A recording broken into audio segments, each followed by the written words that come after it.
I see it on my phone. And then hopefully we'll have a message that says add Helen Bolger-Harris, and you just click on that. Shall we give that a go? Okay, so it says add viewers to be in your broadcast. Yeah. Are you live there now? Yeah, I am. So I'm going to invite you. We'll stop talking now, and then you can. I'm not in there yet though, so you can't add me. So I don't think so. Let's finish talking here now, and then we'll go on the live video. Okay, because I just added you. You remember name that comes up first. Oh, okay. And I just hit invited. All right, I'll see if I can get in there.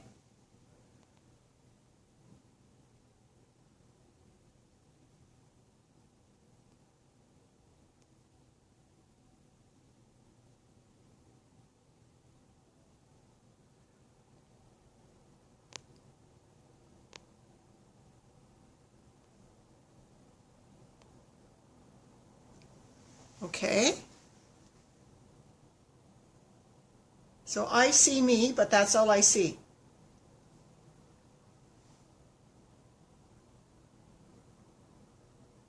We're just waiting to see if Helen comes in here. It says you're watching.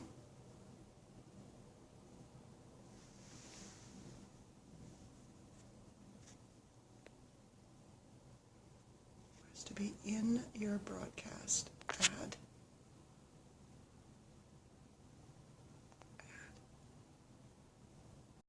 Okay, it's adding you in.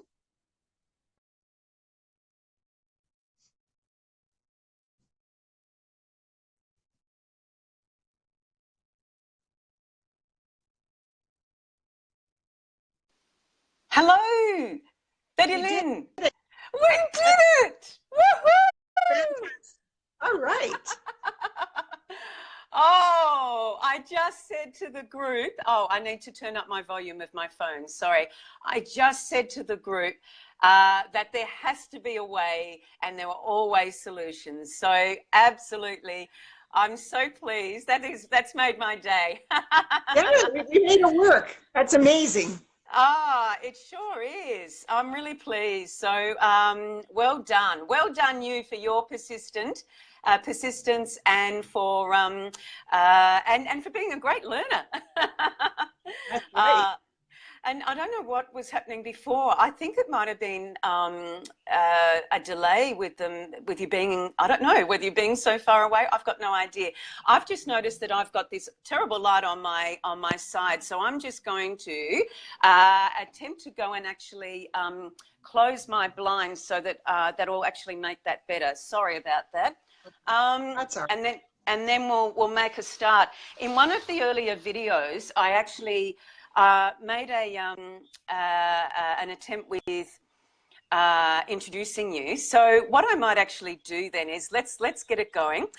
So what I want to ask you today, and thank you, can I hear an echo?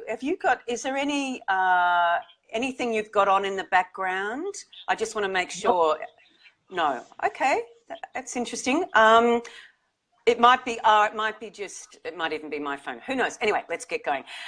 I wanted to ask you then to start off with just a little bit about yourself and your background. And I've said to all our members that I'm really excited to be talking to you about your new book that has just been released, and your methodology around being a leader teacher, if I have that correct. So yes, great. So they're concepts that I want to investigate a little bit more. But I did want to, for now, ask you a little bit about your background, just really quickly. As in, I know you're an executive coach, but just elaborate just on that if you can, please. Sure. I spent a few years with the federal government in Canada as a leader in transformation.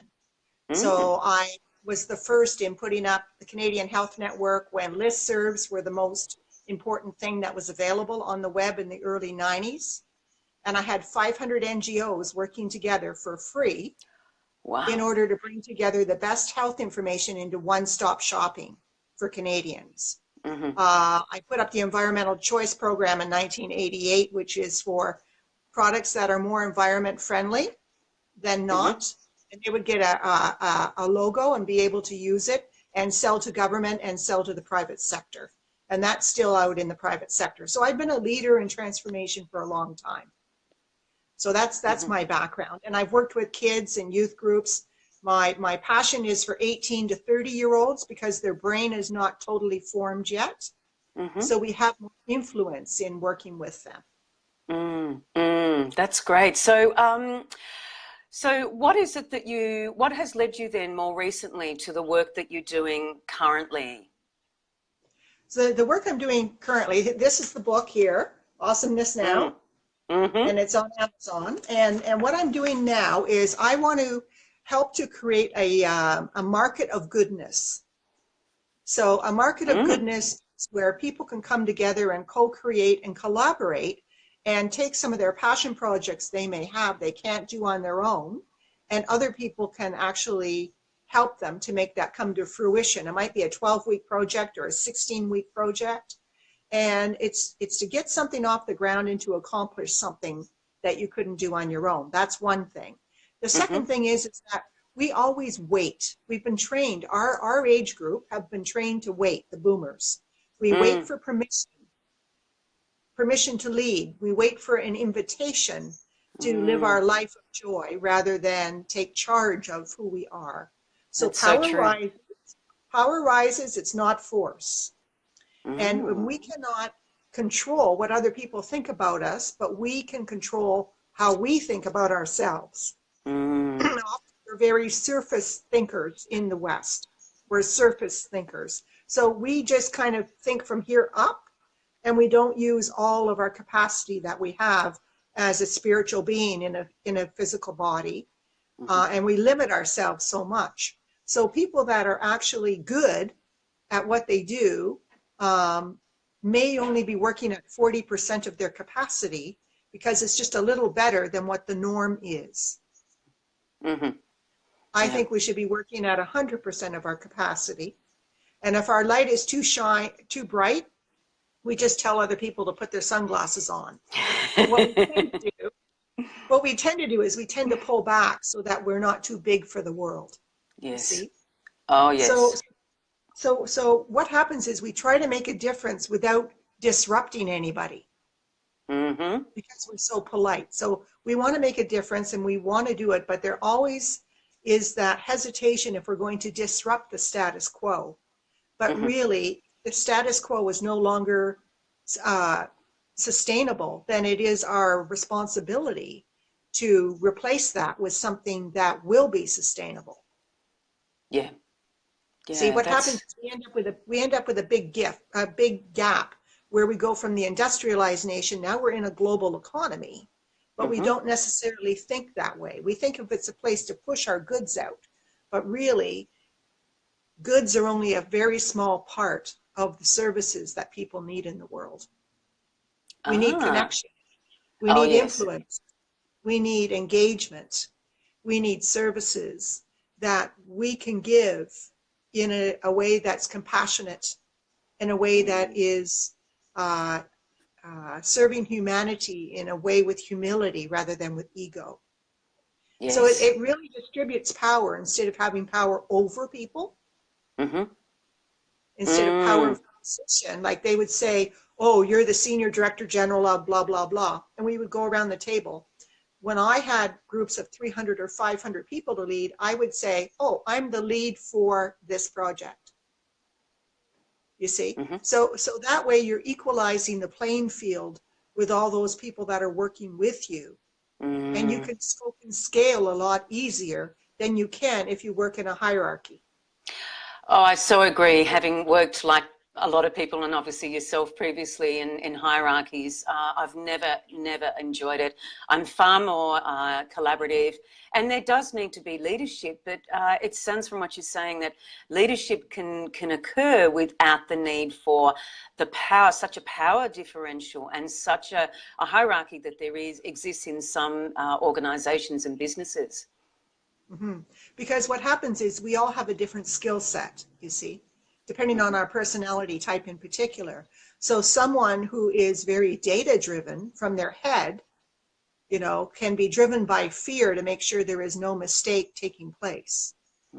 Meanwhile, you have other people that will see where the human side of how we're going to work with clients and how we're going to work with each other comes into play. So that's the leader teacher. It's the give and take.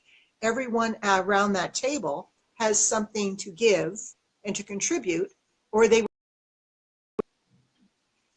So you don't need to be redundant. You need to be active. You see? So you need to be able to hold the space, and you need to be able to contribute in such a way that we can be awesome now in everything that we do. The stats show us from Gallup that if you've got people that are actively engaged, they take 27% less leave, less absenteeism than people that are disengaged. Your productivity goes up by 18% when you have people that are engaged, and your bottom line goes up by 12%. Now, I'd like to get an extra 12% return on my dollar if I'm paying someone. Because the company then is going to make that extra 12% because all of your people are engaged. So it's a matter of how you manage, how you lead, and how you leave space for people to contribute besides just completing a task. Oh, I love that idea of space. I love that. I don't think there's, in my experience, in a lot of the hierarchical organizations, space. My God, you want to trim everything, so there's no space, literally. That's right. And you see, I work a lot with executives too. So when I work with executives, I always tend to get to who they are. So I will say things that will shock them, like, I don't really care about the business. I care about you. So if there's one thing, Helen, that you'd like to change in your life, where you see a repetitive pattern coming up, chances are you treat your family in that same way, in that pattern, as you do people at work, as you do your social contacts. If there's one thing that you would really like to have more of, that's not material, but would lead to material perhaps, what is that one thing that you would love to be able to work on? And then I work on that with them. And invariably, the behavior at the office changes because they have changed the person. You see? And then That's that beautiful. influences the culture. Oh, incredibly, incredibly. I've got goosebumps as you're talking. That's so wonderful, because that then brings in, emotional intelligence and, as you mentioned, the compassion and those more perhaps the emotional side of leading that I really, really aspire to myself and value, and that I bring into my work with clients. So I'm just so in awe that you're able to do that with executives, because that's as you could tell me, that's probably where it's needed most. Yes. And executives, being there, having had that experience myself for a number of years, what happens is that you get pushed into this box as an executive. So imagine your box is this big, and then as you become an executive, you get like this, and it goes up, you see, but it comes narrow because you're going up into the top of that pyramid. So what happens is you are expected to be more objective than subjective. And what they mean by that often is, we want you to get more productivity out of these people, to use them as a tool rather than engage them as the workforce. Oh, so true. That's what happens. So then we're stuck. Then it becomes us versus them. And it becomes a tug of war where people start living transactional lives at the workplace. I have 4 tasks I have to get done by Friday. 3 of them are done. They are in the drawer. All I have to do is pull out the report and date it. So I can play cards or do whatever else I want to do and fritter away the time, because I know I'm going to have those 4 things done. Maybe there was 4 hours of work over 3 days for that person. So are they fully engaged? No, they're not. No. And there's no autonomy. There's no self-autonomy then, is there? No. So people then, they check out and then they just play the game. They do just enough to make sure they're not going to get fired, and they're paid just enough that they won't leave. You see? Yeah. So that's what happens. And then when we go and we do something on our own, and it's a passion project, and even if we're not getting paid for it, we love to be with those people because we're going to figure out how to do it. We're not going to be told what to do like a robot. Mm-hmm. Mm-hmm. Definitely. Yes, I definitely hear you. You're echoing my career in the past, just incredibly. So that's really great. Thank you. And I wanted to ask you, you mentioned when we spoke previously that you actually use, I pronounce it the Enneagram, as part of your work. Are you able to explain how you use that tool? Because that's fascinating. I love it. Absolutely. Yeah. So I'm a certified Enneagram teacher. Okay. And I'm also an integral master coach. So we do body, mind, spirit integrated coaching. So that's why what I do is when I went in and I dealt with a team of 12 executives in the government that were having difficulties, and they were between 35 and 53. Okay. 12 of them. And when we went through, I said, does anyone here know anything about the Enneagram? And none of them did. I said, perfect. This is greenfield. You're all starting from the same place. So I go in and I help them figure out what their personality style is, because the Enneagram is spiritual, it is psychological, and it's somatic. Okay, so your body, your mind, and your spirit are all involved. But what the Enneagram does, it will help you to know what drives you as a person. What's your motivation, internal motivation? What is it that you avoid? And then what is your defense mechanism that you have? So I have some questions in the book that for each of those 9 types that says, if this is you, you might be this. Go and look it up. Do some research. So what happens is with my type, for example, I am the protector or the challenger or the boss, depending on the word that's used, whoever wrote the book. And so what that is that I will make sure that people are safe as we're working along together. But my weakness, or if you want to call it a weakness, my thing that I avoid is vulnerability. I don't want to be vulnerable. And my defense mechanism can be denial for my type. Okay? So I might not even see, because you and I are friends, and then something happens, but I'm busy. I don't even notice that something's happened with you. And then all of a sudden, you've changed. But I just figure, no, Helen's great. Helen's 110% with me. We're good. And then the next thing, I get sideswiped because I don't see it coming. Because when I trust it, I really trust it, you see. So that avoidance thing of the vulnerability. So for that particular type, I would say it's like a marshmallow over the hot coals of a fire. A little crusty on the outside when you toast a marshmallow, and soft and gooey on the inside. But if you let that harden up, if that gets hardened up, then you've got that hard heart. So everything is like this. And anger comes up for that. You see? Yeah. So that's what I would do. And then I would walk them through. I would do their own personal evaluation, because I'm trained to do that. And then I would assess what is around that management table. And who is playing what role here. And then they would all know each other. So I worked with them all, but every 5 weeks I would do a half a day on the Enneagram teaching in the group. And they all had, so that way they were able to do some of their own self-work. And of course I would give them different exercises to do themselves, right? For a personal time. And then they would actually see each other in the group. So I would be able to stop them if someone was my type and they were just talking like through a fire hose. And I'd say, you're speaking through a fire hose, but people only have little straws. So they can only take in a certain amount of this voluminous information you're trying to share.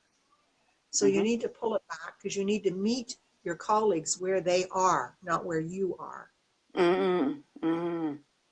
Yes. So that's about the engagement, you see. When you get people engaged in that, in their own life, then you can say, what's the future of you?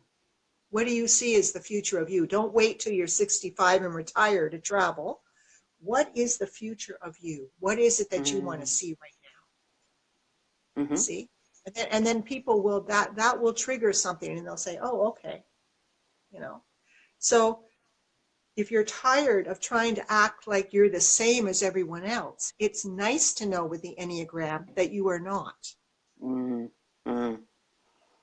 You may be And a we can, perfectionist. and we You can might be in be your, sorry. you might be in your Sorry. head all the time, right? Yes, yes, yes. A perfectionist and in your head all the time. Sorry, I've interrupted you. Yes, I've been both of those. Yep. Yeah. And So what can the Enneagram then help you with that, with the work that you do? so what the Enneagram can do, it can help to see where you're prone to either go towards people like the helper giver, will like to, the energy goes out, because I teach energetic leadership too, right? The sixth sense Mm-hmm. leadership. So Mm-hmm. that helper giver will go out there to try to help someone because they want that external response to say that they're okay. Mm-hmm. And Yep. so when people know they're looking for that, if you're the type that ignores that, this person is never going to feel that they're really part of the group. Mm-hmm. So you need to know what the needs are for the other people and what they drive them. Someone who is an achiever is the person that walks by the glass elevator, you know, the glass, the mirrored elevators, and Mm-hmm. they go by the elevator wall and they fix their tie or they check their hair, and they are the achiever. So that's all about image. So Okay. image Okay. Yes. is most important to them. So when you know that, then you're like, okay, now I have a better idea of what I'm dealing with that personality. Mm-hmm. Right. Yeah. So Really, that's really how the helpful. help, because it's very neutral. The Mm-hmm. Enneagram cuts across all cultures and all income levels and all demographics. And it's specific, you know, you can find yourself in one of them and say, I think I'm a bit of this and I'm a bit of this. And then as you work through whatever the topic is you want to work on with a coach, your tendencies will show, and you'll be able Mm-hmm. to identify your own patterns. So that's why Yes. I put it in the book, right? Excellent. Excellent. Mm. And with regards to the book, then, can you start to talk a little bit about that? And if I'm correct, one of the foci of the, or focuses of the book is around this leader-teacher Yeah, concept. So are you able to explain a little bit about that in relationship to the book? sure. So the book, the first line in the book is, every child is born with a seed of greatness. Mm. So often what happens is that gets controlled, if you like, or tempered by the tribe. Whatever culture you're born into, you know, you come out of the womb and you're in a family, and then you're in a culture, whether it's church, community, or jazz band, I don't know, whatever. But that culture will start and shape that child. That seed of greatness may not be the same as a seed of greatness that the parents would like to see. Mm-hmm. The parent might be professionals, they may be doctors and lawyers or whatever, and they want their child to follow in that footstep, but that child may be a budding artist. And so Mm. you find that seed of greatness within each individual and allow that to grow and blossom. Mm-hmm. Now, some of us don't do that till a later age, but the leader teacher concept is really allowing that seed to grow into that oak tree, so that when you are in a group, social, community, or in the workplace, you can contribute. It's not just the hierarchy person saying, you do this and you do that, and this needs to be done in 4 days, as a project manager would. Then you're able as a leader teacher to use your own initiative to step in and say, I know we're doing this project, but I see this gap that's happening in the business, in the industry. And I know that some of our competitors are tending to move this way. Perhaps we should incorporate that into the project. Here's some ideas we could consider if you're open. Mm-hmm. And someone may say, no, we're not doing that. We just want to get this done, because they're still in the old mindset. But as a leader teacher, you don't give up as soon as someone goes back to the old status quo. you step into the space and in a gentle, respectful way can say, do you have something to say? Helen, you haven't spoken in the meeting. Is there something else that you'd like to do? Oh, no, I'm good. Because she's just waiting. That Helen is sitting there just waiting to be told, here's my 3 steps I need to do. Right? Because their personality style might be that of the observer, who is very like Mr. Data in Star Trek. So when you tell me the 3 things I have to do as an engineer, I will get those done. But I'm fragmented. I'm not a part of the team. I have these 3 tasks to do. You have 3, you have 3, you have 3. We'll come together and then we'll bolt them all together. But that's not really how a leader teacher would work in order to get that extra 20% out of the workforce. That communication has to be there, not just as an individualist with your competency. You need to be there with your heart. You need to be there full body awareness that you've got your head, your heart, and your belly, your gut engaged so that you are working with those 6 or 8 people around that team or in that community. Yes, thank you. Can you just elaborate a little bit on the roles in regards to what you're saying of the brain, the heart, and the gut? Sure. In our the Enneagram teaching is chapter 5 in the book actually, and it talks about the 3 centers of intelligence. So what we're talking about is there are 3 types in the Enneagram, for example. The work comes from the Enneagram. 3 types are in their head, okay, dominantly. 3 types are heart types, and 3 Enneagram types are body types or gut types. So they're through the science now, which is quite available online, and many books have been written about the science of the mind. Your heart actually has 5,000 times the number of synapses in it than what's in your head. And our gut has 1 million more neurons than the spinal column. So when you think, it is, and so when you think, if many people do a heart bypass, they just think about it, and then if something happens that's not in line with what they'd like to see, their gut reaction comes up, and then they get emotional or they get fearful or defensive. We become battle ready because we have to defend our point of view.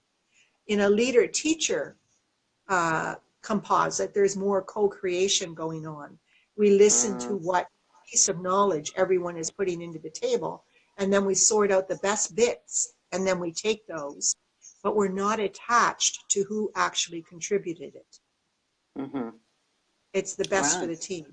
So when you can do the head, the heart, and the gut, and you're in full alignment, then you're actually tapping into a bigger source of intelligence and energy than what we have if we just try to do it on our own with ego. Now, your mind is not 100% ego, and ego is part of your brain. It's a part of your mind. And when you can shut that off, like turning off a searchlight, and just do 3 breaths, you can feel your head start to tingle, and you will have other ideas that will come in. And you just follow the breath down through the heart.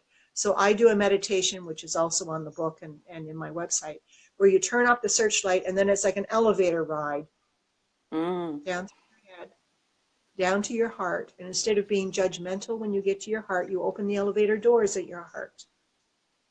And you say, I can be impartial and neutral in my feelings towards what is going to be said now. And I can take it in. Nothing will harm me, but I can take it in, and then I can respond to it rather than react to it. Then the elevator goes down to the gut, which is like the furnace room in your house, really. You are a thermostat if you choose to be. So the door opens, and that is your powerhouse. You can sit with your power that rises. It's not force. You can have courage before you have confidence. And this comes from your body. It comes from that gut reaction, so that you can actually discern. Like a thermostat, you know, you set a thermostat, your furnace will go on and off within 2 degrees. But if you're a thermometer, you're going to react to whatever happens. Mm-hmm. You see? So when Mm-hmm. you've got your ground floor and you're very grounded, and as you sit, like right in the pelvis area, like with your sit bones, and you're very grounded and you're calm, and you allow that elevator to come back up to the heart with gratitude of, hey, I am a lover, not a fighter. I don't need to fight all the time. I can lovingly, with compassion, respect what someone else is going to offer without judging it, even if I don't agree with it. Mm-hmm. They have a reason of thinking that they've come up with that idea. So we can say, oh, I'm curious about that. Tell me more. Or help me to understand whatever they just said. Then we move it back up to the head. And rather than be worried or be anxious or am I going to be all right? And, are people going to listen to me? We can turn that off and we can say, I can be here with my ideas and my thoughts that I'm not attached to because I'm part of this team. And I contribute equally to the team. And I trust equally in the team until they do something that causes me not to trust them. And then I can basically expose that because I can say, you did this to me and it didn't feel right for me. Can you tell me why you did that? Mm-hmm. You see? And so when we do that, we are actually opening up the door of engagement and communication in a much different way. Definitely. We're Yeah. not looking. You can feel that while I was just going through that. I was just about to say, I can feel it. I can feel it. It's a different energy completely, isn't it? Yeah. And you can hear my voice shift as I do it, right? Oh, yes. So Yeah. so I tell people when we're in this and when you prepare this, and I love, like I worked with 20 kids, I'll call them kids, they're younger than me. They had just graduated with their master's degrees and they could not find employment. So the YMCA was willing to fund 6 months' salary if you would give them work experience. So I brought them into my shop in the federal government. And I said, you've got master's degrees, but you're going to be working with people in general management that have worked 20 years to get to this junior level of a supervisor because they have grade 12 education. 20 years ago, that's all they needed. So while you might think you can run circles around them, I want you to learn how to be a competent leader teacher. So if you can do the flow chart and leave it in that workstation for the next person and give it to the boss and find out what they need, then you're not going to be making them feel foolish or that they are not competent in their job. You're going to be part of that network. And if you work with me like this for 18 months, you are going to be able to run anything in government with anyone. So I would teach them how to do this because it's part of the competency package. And then I would look at them around the room and I'd say, I do this at a lunch hour with the door shut every 5 weeks. And then I'd say to them, do you feel that? And they go, yeah. And I'd say, that's what I want you to bring to work every day. That's great. So you're really equipping them for the future and wonderful skills and leadership abilities, obviously. And it's such a respectful way. I was actually thinking of how empathic that it wasn't undermining those people that had been there for all those years, as you said, who had perhaps the lesser education. I think that's so important. It's also smart. Yes, it is, because you think about the workforce, you have to, as a leader and as a teacher, you need to be in the position of learning and also teaching and imparting the wisdom that you have, not just the knowledge. So a young person who is in their mid-20s needs to be able to work with a 50-year-old and to be able to say, I can work with you even if I'm your boss because I've got this education. They may get more money than the other person, but they need to be able to say, what is it that you need that I can help you? Because I'll be working with you for 4 months. I want to learn as much as I can. But what is it that you need that a skill that I have that I can bring? Do you want flow charts so that in procurement they know exactly what this desk does and we can do it with each desk? Would you like that? Would you do that? Sure, I'll do that. I'll just do it on my, like, tell me what else you want me to do. I'll do that on the side. Right? And then he comes in the next day and he says, this is what I understand the standard operating procedure is for my workspace. I've charted it out. Can we go over it to make sure I have it right? Mm. See? Mm. And then that person that's been there Mm. for 30 years then gets to say, yeah, well, you've learned this well, or why, I don't understand why you put this here. This doesn't seem right to me. Why did you build that into the chart? And then they have a discussion. And then they understand, okay, that's great. Then that will be in every workspace so that when those young people move on to the next assignment, this person that's been there for 30 years has got value added into his shop because he had those resources for a few months. Oh, that's great. It's just so So, empowering for everybody then, isn't it? because you have Mm. to take a risk in life. You see, you don't get anywhere if you're not willing to do something and take a bit of a risk of being rejected. Mm. And often we play it safe, and safe is not always the best place to be because it makes us small. Yes. It says, I'm just going to do this little bit here. And as soon as someone looks sideways at us, we jump back and we say, oh no, only kidding. But Mm. meanwhile, we need to be on that learning edge and on that leading edge so that we can say to people, this is what we can do as a group. Mm. This is Mm. how we can Mm. build this community, you see. Exactly.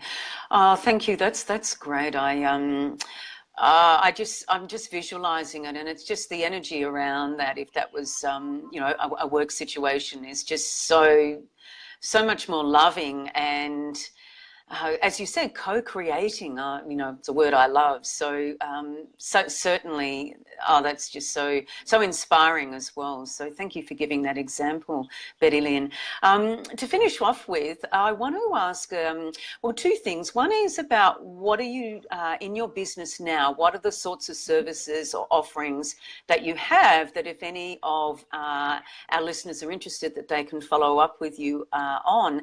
And then also, of course, then to finish off with about your book. So what are your current things that you might have on offer? So one of the things that I do coaching. I actually coach coaches and I coach Mm. executives or teams. And Mm-hmm. so for me, it is all about that empowerment and helping to make that person a better coach. So Mm. coaching is one of them. Working with teams is another thing that I offer to do.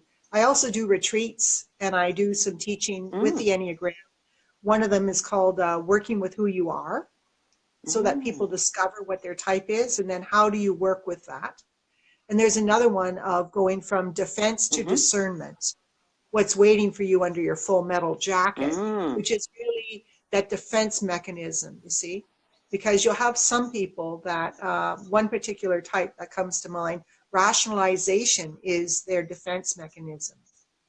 So that's the type 7, which is the epicure, or the person who likes to have a little bit of everything, is the enthusiast. Lots of Mm-hmm. variety. They don't want to be pegged down to anything. They don't drive a car, they drive a school bus because they have 30 friends with them, because they always like to be active with other people. But the rationalization is a defense mechanism in case something goes wrong, you see. Mm-hmm. Mm-hmm. So when they Mm-hmm. start and they understand that, and you're working with who you are, and people understand that defense mechanism a little bit more, they can relax. They can Mm. catch themselves and say, oh, I'm doing that rationalization thing again. Mm. I need to be more Mm. attentive rather than have to be defensive by rationalizing my actions. I need to watch on how my actions and my decisions affect other people. Mm. And Yep. then the shift starts, you see. So those are Yes. basically the dominant things I'm doing. I'm also selling the book as a Yes. fundraiser. So I'm Mm-hmm. working right now with the Partners in Mission with the Salvation Army here in Etobicoke, and some of the other organizations and churches and choirs that come and use their facilities. And for every book that I sell, I'm selling them. For instance, my printed copy I have here, I sell them for $20, which is a little bit cheaper Canadian than what's on the website is 22 Canadian. But Mm-hmm. $8 goes to the organization. And Right. I'm also giving them the profits for anything that is sold online as well. So that'll Mm. run from now till June. And that's for missions in Kenya, because they're teaching women how to be sustainable so that they can feed their families and get their kids in school and do all of those things that really support a culture and an organization of the community. That's great. Mm. Yeah. And, So and that's kind of, yes, sorry, I was just going to ask, it's called, well, tell us the name of your book and just a yeah. brief overview of what the book's about. So here it is here, Awesomeness Mm-hmm. Now, Mm-hmm. a Leader Teacher Blueprint. And it's really about how you can make a change in the world one step at a time. So it's the changes that you make so that you come into the fullness of who you are as an individual. It's about how to write your commitment statements of who you truly are, who you are truly meant to be. And then what is your manifesto around that? And that is without labels, what your current job or anything is. What is the most important thing to you that is non-negotiable in how you live your life with your values, you know? Faith is a big part of it. So our whole spirituality, however you want to call that. For me, as a leader teacher, faith is one of my values. So the faith of the leader teacher stands in the doorway of the lost and found, waiting for the rightful owner to come and reclaim that which was lost or set aside along the way. So we help people to discover we don't have to just keep working and living like this. There is an alternative way that we can come with a heart of compassion. We can live with passion, love with compassion, and lead with our action rather than have life lead us, you see. We can lead Beautiful. our own life. So those are kind of the three, if I was to do a 3-day retreat or seminar, those are the things I would do, and I would build some of the Enneagram work into it with the head, heart, and the gut. Because it's all experiential. It has to be experiential. Yeah. That's how we learn. Yes, And you know, exactly. if we're not connected, if our head, heart, and gut are not connected in alignment, everything is just this, chatter. Yeah, People that's don't right. learn from words. They learn from experience. You can tell me anything you want, but I'm going to watch your behavior. I'm going to watch how you treat the person who opens the door for you. Do you say thank you? I'm going to watch if you smile at the person who's sitting there begging on the street. I'm going to watch how you are with your children. I'm going to watch how you are at church or in the office or on a retreat or when you're having a bad day. You know, that's how I look as that person rather than looking at them. You look at them so that you can see what's not being said. You can see what's not being felt because that heart bypass is in operation. They're bypassing their heart. And so they're just from here up. And they just live, their body just carries their head around because that's where they make their money. White collar world, that's what we're into, right? Yeah. So that's where we have to, as coaches and leaders and spiritual directors or whatever that we do to be successful, we need to be grounded. We need to be strong with a wise heart, open mind, free to be me. You see? So when we're able to do that, then the true essence of who we are comes through with humility and love, that agape love. You know, we can love everyone. We don't have to like them, but we can love them all. Yes. There is no reason not to be civil with anyone. And if we're not, we will never be heard. If we don't listen, we'll never be heard. So those are the kinds of things that are the leader teacher. We're not doormats.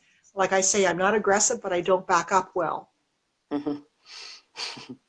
Yeah. When you hit that moral code, then I'm going to say, I don't really believe in what you're talking about if it's important enough for me to challenge. But often it's really not. Yep. If it doesn't affect the group, if it doesn't affect me as an individual in this world, and that person wants to think that way and they want to do that, there's more than one way to do it. It may not be my choice, but I don't need to be involved or engaged in it. Yeah. Yes. I think that calls for us all to have a really good sense of ourselves and our boundaries, and as you say, what we're prepared to, what needs to be acted upon and what doesn't. Yeah, that's great. Well, look, thank you so much, Bettylynn. We're coming towards the time being up. Now, your book is available, so it's Awesomeness Now. Yes, Love that title. And it is available on Amazon, and I will put a link in the comments below so that people can access the book if they want. And if they want to communicate with you directly, what's the best way? How can they do that? They can do it through Facebook, or they can do it through email. My email is BettylynNStoops@gmail.com. BettylynNStoops @gmail.com. Oh, that's great. All right. Well, look, thank you so much, Bettylynn. That was really, I really felt like I was taken on a journey there, and I love that. So such important things that you're saying. Love the concept, the whole philosophy behind the leader teacher, and I'll definitely get a copy of your book to learn more. And of course, I don't know an awful lot about Enneagram, that whatever I can then pick up from reading your book will be a huge plus, and what I've already learned from our interview, our talk today. So thank you again for your time, for your graciousness and your persistence and patience with the technology, but we got there, which is wonderful. So I look forward to connecting with you again soon. And as I said, I'll put those links in the comments for everyone. Great. And the other thing is there is a website too. It's leader-teacher.com. What was that? Leader-teacher.com. Yeah. Excellent. So we can find out more information by having a look at the website. Oh, that's great. Right. Excellent. Great. All right. Thank you for your time, Bettylynn. It was great talking with you. Thank you so much. Thank you. Have a great day. You too. Okay, bye-bye. Bye-bye.